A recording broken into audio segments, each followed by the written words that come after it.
तुझे ना देखूं तो चैन मुझे आता नहीं है, एक तेरे सिवा मुझे कोई और भाता नहीं है।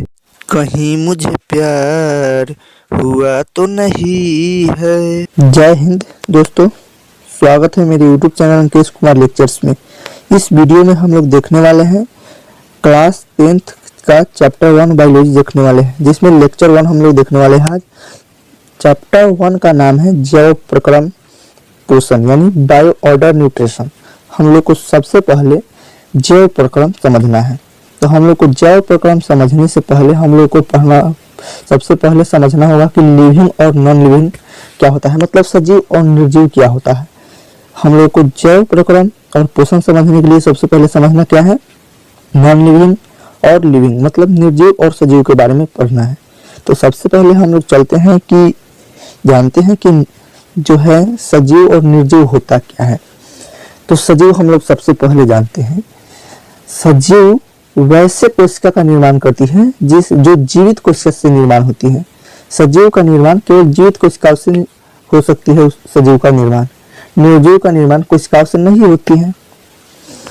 हम लोग तो समझ लिए कि ये सजीव है, ये निर्जीव है, और हम लोग जानेंगे कि जैव प्रक्रम होता क्या है यानी बायो ऑर्डर क्या होता है। तो इसको हम लोग परिभाषा के अनुसार देखते हैं। जीवों द्वारा की जाने वाली वह अनिवार्य प्रक्रिया, जीवों द्वारा की जाने वाली वह अनिवार्य प्रक्रिया जिसके कारण कोई जीव अपने जीवन अस्तित्व को कायम रखता है, उसे जैव प्रक्रिया कहते हैं।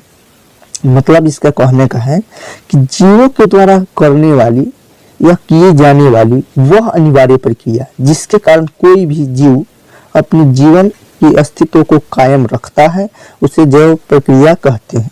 जैसे है पोषण, श्वसन, उसके बाद है परिवहन, उसके बाद है उत्सर्जन। देखिए, मनुष्य के जीवन में या किसी भी जीव के जीवन में जैव प्रक्रम कायम रखने के लिए पोषण, श्वसन, परिवहन और उत्सर्जन अति आवश्यक है। क्योंकि वो पोषण नहीं करेंगे वे जीव तो वे जिएंगे कैसे, फर्स्ट बात है। श्वसन नहीं करेंगे यानी सांस नहीं लेंगे तो वह कैसे जिएंगे। परिवहन मतलब इधर से उधर चलेंगे नहीं तो जिएंगे कैसे। उसके बाद उत्सर्जन, अगर आप लोग खाना खा लिए हैं तो आपको उत्सर्जन करना ही करना है।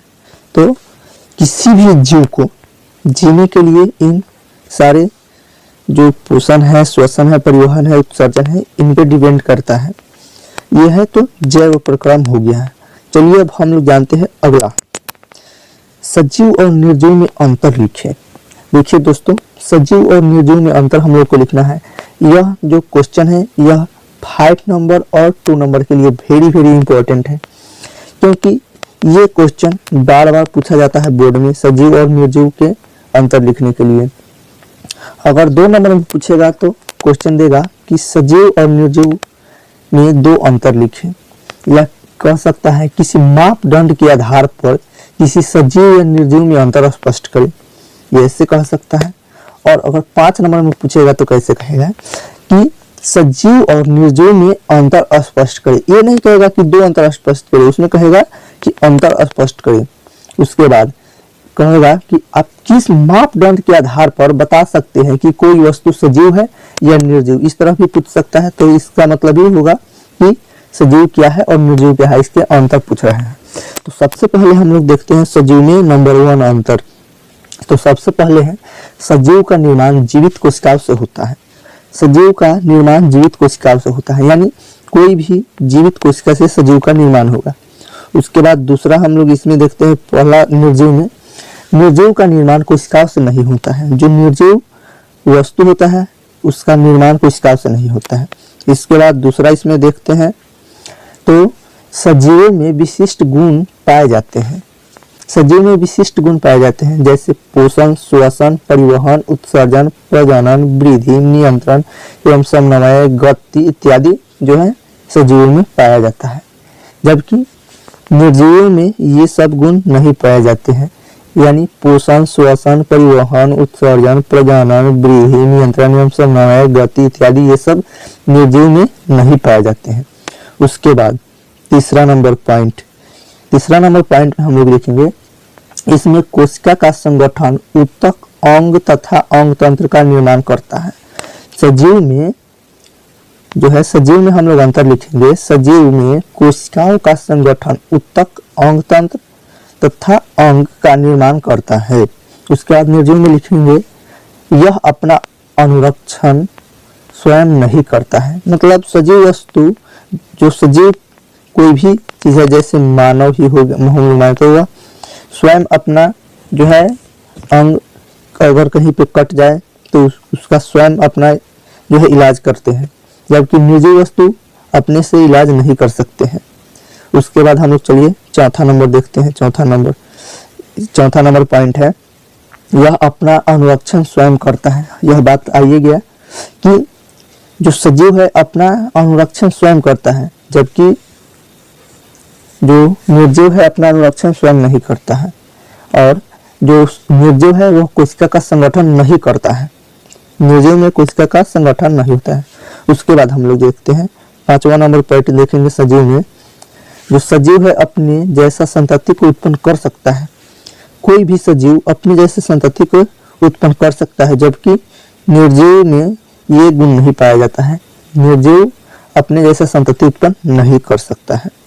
कोई भी निर्जीव अपने जैसा संतति उत्पन्न नहीं कर सकता है। अब हम लोग देखेंगे पोषण क्या होता है, इसके बारे में हम लोग जानेंगे। पोषण का परिभाषा क्या होता है, उसके आधार पर हम लोग देखेंगे। वह जटिल जैव प्रक्रिया जिसमें कोई जीव भोजन को अंतर्ग्रहण कर ऊर्जा की प्राप्ति करता है, उसे पोषण प्रक्रिया कहते हैं। पोषण कहने का मतलब कि कोई भी जीव अपना शरीर को बनाए रखने के लिए पोषण करता है, और इसके परिभाषा के अनुसार कहेंगे कि वह जटिल जैव प्रक्रिया जिसमें कोई जीव भोजन को अंतर्ग्रहण कर ऊर्जा की प्राप्ति करता है, उसे पोषण की प्रक्रिया कहते हैं। इसको हम लोग सीधे आसानी भाषा में समझे कि कोई भी जीव अपने जीवन को कायम रखने के लिए पोषण करता है, और पोषण करने से उनका जो है वृद्धि होता है उनमें। उसके बाद श्वसन कर पाते हैं, या अगर पोषण नहीं हो पाएगा तो वो श्वसन नहीं कर पाएंगे, क्योंकि पोषण नहीं होगा तो डायरेक्ट श्वसन न होने के कारण से वो डेथ कर जाएंगे। अब हम लोग देखेंगे अगला कि पोषण कितने प्रकार के होते हैं। तो पोषण 2 प्रकार के होते हैं। पहला है स्वपोषी पोषण है। उसके बाद है दूसरा परपोषी पोषण। स्वपोषी पोषण को हम लोग इंग्लिश में कहते हैं ऑटोट्रॉफिक न्यूट्रिशन। जो है स्वपोषी पोषण को इंग्लिश में हम लोग क्या कहते हैं, ऑटोट्रॉफिक न्यूट्रिशन। उसके बाद है दूसरा परपोषी पोषण। पर मतलब दूसरा, उसके बाद पोषी मतलब पोषण, मतलब जो दूसरे के शरीर पर रहकर या दूसरे के आधार पर रहकर अपना पोषण प्राप्त करते हैं, उसे हम लोग क्या परपोषी पोषण कहते हैं, जिसे हम लोग इंग्लिश में कहते हैं हेट्रोट्रॉफिक पोषण। तो हम लोग जाने कि पोषण 2 प्रकार के होते हैं, स्वपोषी पोषण और परपोषी पोषण। अब हम लोग देखते हैं एग्जाम्पल में कि स्वपोषी पोषण कौन होते हैं। तो स्वपोषी पोषण पादप होते हैं, जिसमें स्वपोषी जीव होते हैं। जो पादप होते हैं वह स्वपोषी जीव होते हैं। और उसके बाद हम लोग परपोषी जीव में देखेंगे, तो परपोषी जीव में होते हैं, परपोषी जीव जो होते हैं वो परजीवी होते हैं। परपोषी पोषण में हम लोग आ जाते हैं, जैसे मानव हो गया, जो दूसरे पर आधारित रहता है। जैसे हम लोग पेड़ पौधे पर आधारित रहते हैं। अगर हम लोग सीधा चावल की बात करते हैं, चावल हम लोग लेते हैं खाने के लिए। चावल हम लोग को सबसे पहले उगाने के लिए हम लोग को उसको जो धान का जो बिया होता है उसको हम लोग पहले छींटते हैं। फिर उसके बाद वो धीरे धीरे बड़ा होता है, तो फिर उसको हम लोग एक जगह से दूसरे जगह ले जाकर रोपते हैं। फिर उसके बाद उसमें हम लोग बहुत बार पानी पटाते हैं। फिर उसके बाद वो चावल निकलता है। फिर उसके बाद चावल को हम लोग फिर कुटवाते हैं, तब लास्ट में हमको जो है चावल मूल रूप से प्राप्त होता है।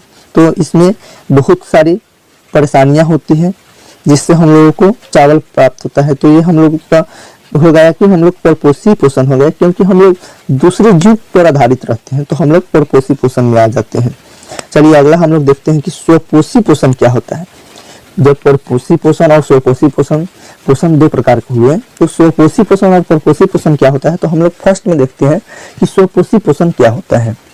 तो स्वपोषी पोषण का हम लोग परिभाषा इस तरह दे सकते हैं कि वह पोषण प्रक्रिया जिसमें जीव अन्य जीवों पर निर्भर नहीं होता है उसे स्वपोषी पोषण कहते हैं। एक और से हम लोग कह सकते हैं कि स्वपोषी जीव जो पोषण करता है उसे स्वपोषी पोषण कहते हैं।